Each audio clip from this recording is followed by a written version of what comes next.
Today in history, Good Friday, marks what might be considered as the darkest time in human history, where humanity, put to death the Son of God.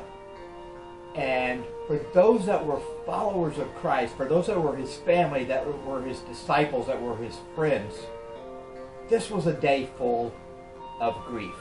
Maybe even feeling the end of something that they had thought was going to be something that lasts a long time. And I'm sure many of us have gone through those things in our life to a different degree, but that we feel grief, we feel sadness, we feel loss.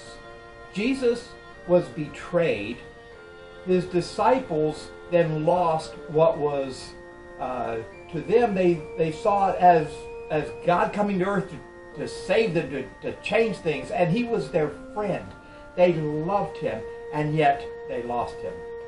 And all of this was a matter of grief that some of us probably have gone through. We've gone through that loss. We've gone through that betrayal. We've gone through those kind of things that even when the people who are closest to us end up betraying us, like Jesus felt with Judas.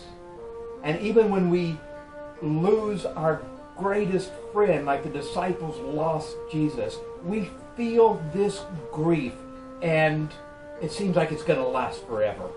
And the pain, the heartache is tough. But the good news is what we saw a few thousand years ago was that we saw that despite how bad things look today, on what we call Good Friday, which I'm not so sure what's so good about it if you were there at the time. But when we live through this Good Friday idea, when we live through this grief, what we don't know, and even though the disciples should have known it, they couldn't really comprehend it or understand it. What we don't know is this grief that we're feeling is temporary. That there is something coming that is better. That God had something better for this world than just Jesus on earth, but Jesus had to die for that to happen. And God has something better for each one of us who are experiencing grief, experiencing loss.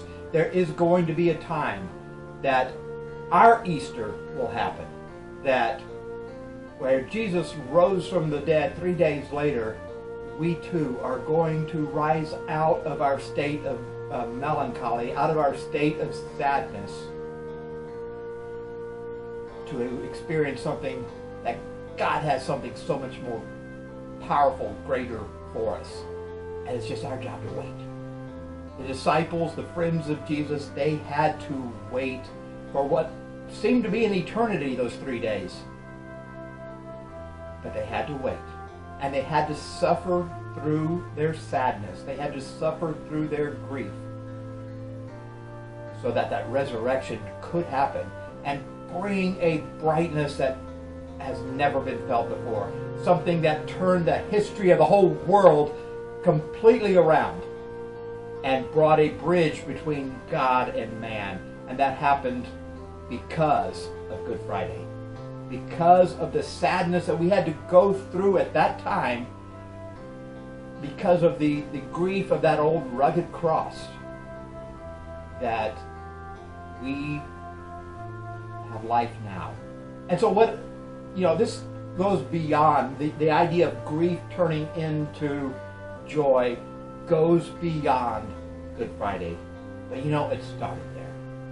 And I'm here to tell you guys that whatever grief you're feeling, whatever sadness, whatever melancholy you're feeling in your life,